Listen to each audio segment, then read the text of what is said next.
भगवान का भजन करेंगे कब? बोले जब कष्ट आएगा। अरे भजन करो, कष्ट आए क्यों? दुख आएगा, भगवान का भजन करेंगे, भगवान भजन करो, दुख आएगा ही क्यों? बच्चा माँ के साथ जुड़ा रहता है, माँ बच्चे को दुख नहीं होने देती। ऐसी परमपिता परमात्मा भी हमको दुखी नहीं होने देगा। और यदि दुख देता भी है तो हमको ठीक करने के लिए देता है।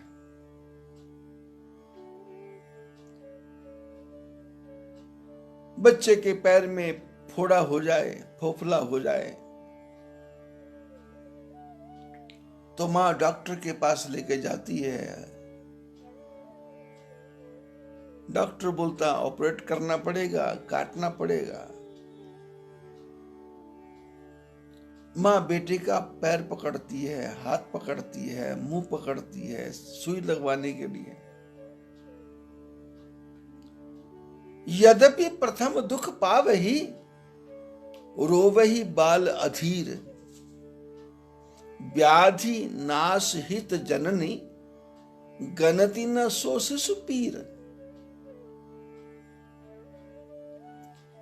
यद्यपि जब ऑपरेशन होता है तो बच्चा तड़पता है, रोता है, और मां के कलेजे में भी दर्द होता है। यद्यपि प्रथम दुख पावही, ऑपरेट करते समय दुख पा रहा है। रो वही बाल अधीर, बालक रो रहा है, चिल्ला रहा है, तड़प रहा है। रोना मां को भी आ रहा है, दर्द मां के हृदय में भी हो रहा है। लेकिन व्याधि नाश, इसकी बीमारी खत्म हो जाएगी। कड़वी दवा पिलाऊंगी, इसकी बीमारी खत्म हो जाएगी। कड़वा काढ़ा पिलाऊंगी, इसकी बीमारी खत्म हो जाएगी। तो व्याधि नाश हित, इसकी बीमारी हट जाएगी। व्याधि नाश हित जननी, गनति न सो शिशु पीर। वो मां अपने बेटे के दर्द को उस समय ध्यान देती नहीं है। ऐसे ही परम पिता परमात्मा हमारे पूर्व जन्म के किए हुए पापों का जो परिणाम है, उसका जब दंड आता है तो भगवान भी उसका ऑपरेशन करवाते हैं और ऑपरेट करते हैं। कष्ट आता है। यदि आप ये विचार करेंगे कि बड़ा मकान सुख देगा, तो बड़े बड़े मकान वाले को पूछो जाके, सुख नहीं है। आप विचार करेंगे पैसा खूब होगा तो सुख मिलेगा, तो जो बड़े बड़े पैसे वाले हैं जाके पूछो, सुख नहीं है।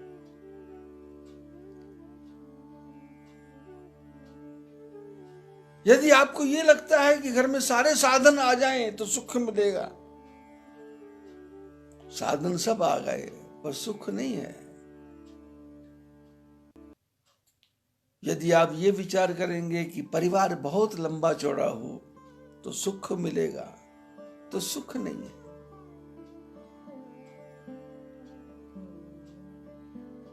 परदादी मां को परपोत्री से जो आगे परपोत्र है उसकी चिंता है कि शादी को 3 साल हो गए, पेट में बच्चा नहीं है, कब आएगा।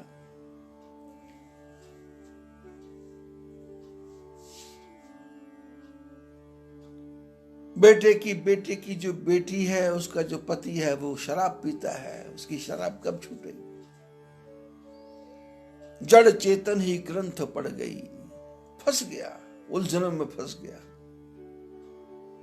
और ऐसा उलझ गया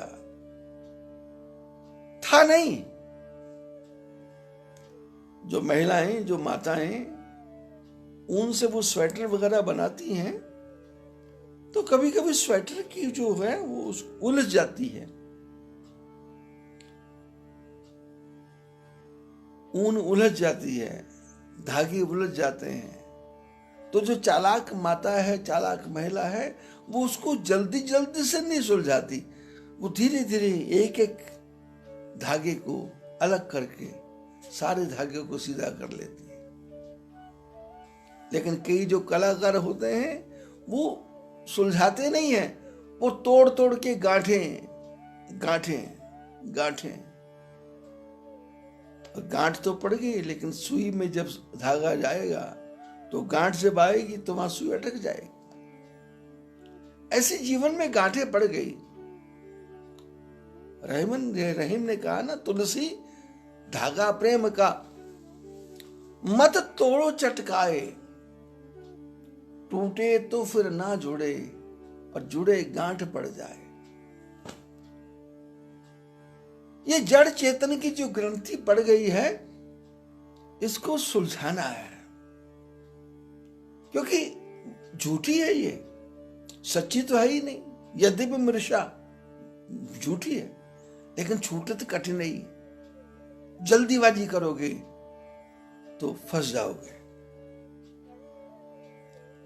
अच्छे महापुरुषों का संग, अच्छे लोगों का संग, अपने से बड़े बूढ़े बुजुर्गों का संग, उनके जीवन से हमको रास्ता मिलेगा ये गांठ कैसे सुलझेगी। लेकिन हमको तो अपनी बुद्धि पे अहंकार है, मेरे पास दिमाग ज्यादा है। आपके पास कितना भी दिमाग क्यों ना हो, पर मनुष्य अल्प बुद्धि है, मनुष्य अल्प शक्ति है, कोई शक्ति नहीं है।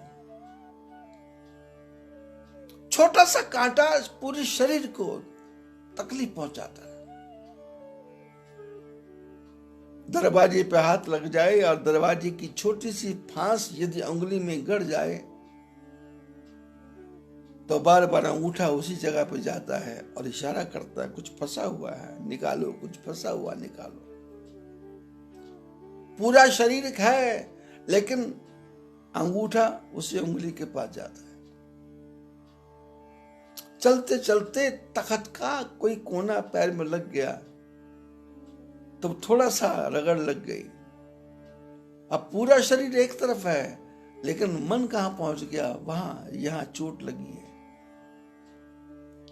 मलहम लगाता है, ध्यान करता है, घाव भरा या नहीं भरा, मन अटक गया। दिवाली पे बाहर की सफाई नहीं करना। महापुरुषों ने कहा सदा दिवाली साधु की, आठों पहर बसंत। बोले 24 घंटे नहीं, 12 महीने नहीं, हमेशा ही दिवाली मानो। और जब दिवाली है तो फिर कचरा तो हमेशा ही साफ करना है। अब दिवाली पे साफ करेंगे कचरा तो बाकी दिन खराब रहेगा क्या? कचरा तो रोज ही हो रहा है, शरीर में कचरा तो रोज ही हो रहा है, आंखों में गंदगी तो रोज ही भर रही है, मुंह में थूक तो रोज ही भर रहा है। अब दिवाली के समय साफ करेंगे क्या?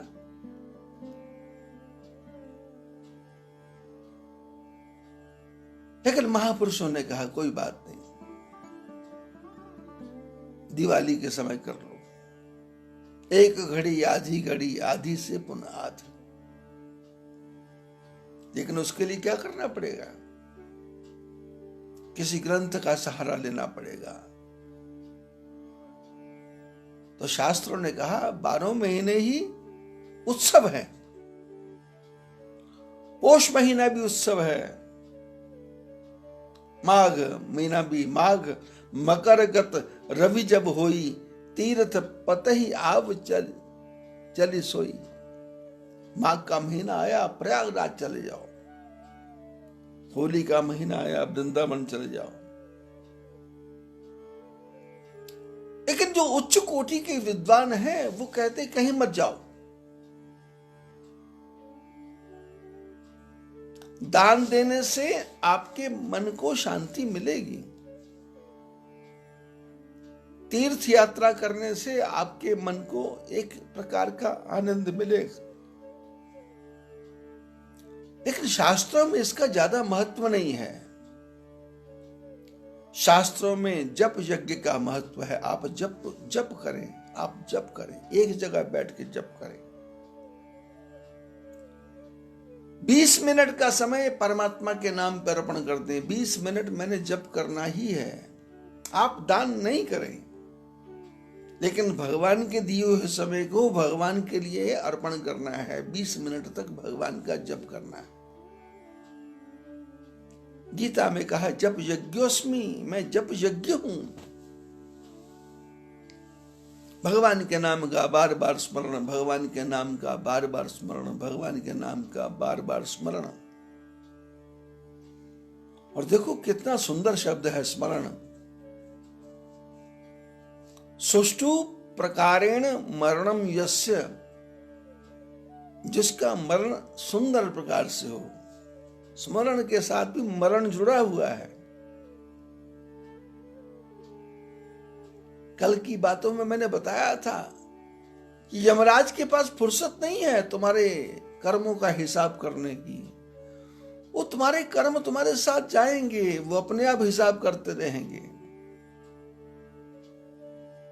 बेटा माँ बाप के मन को उलझाता नहीं है, पुत्री माँ बाप के मन को उलझाती नहीं है, पड़ोसी के मन को उलझाता नहीं है।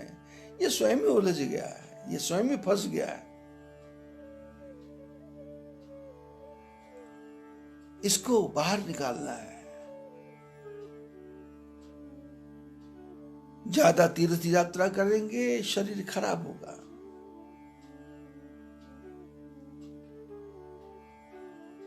ज्यादा दान करेंगे परिवार वाले विरोधी हो जाएंगे।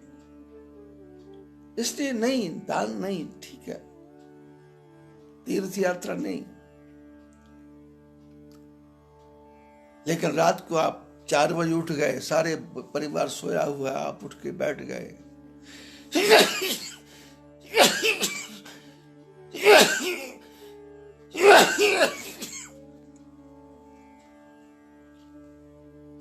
रात के 4 बजे उठ के बैठ गए और बैठ करके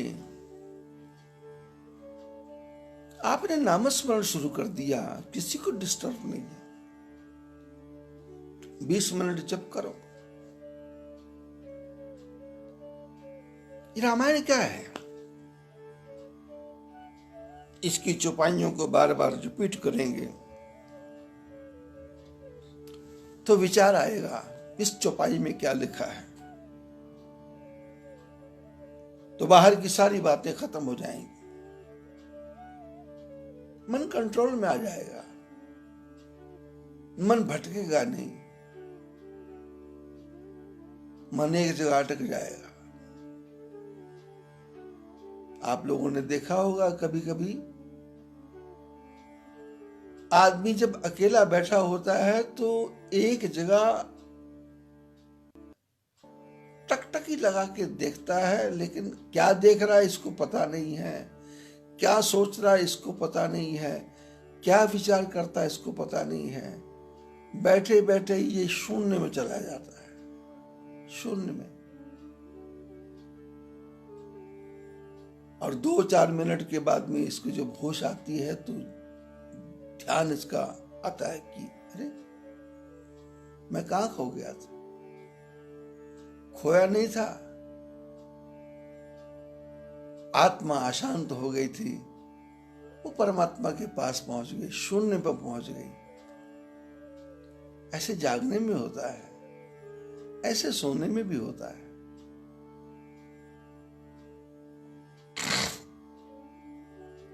मन आपको भटकाएगा और मन ही आपको पहुंचाएगा। मन एवं मनुष्यानाम कारणम बंध मोक्ष, मन ही पहुंचा देगा। अगर आपको हमारा कंटेंट पसंद आया हो तो वीडियो को लाइक करें, ज़्यादा से ज़्यादा शेयर करें और हमारे चैनल को सब्सक्राइब करें।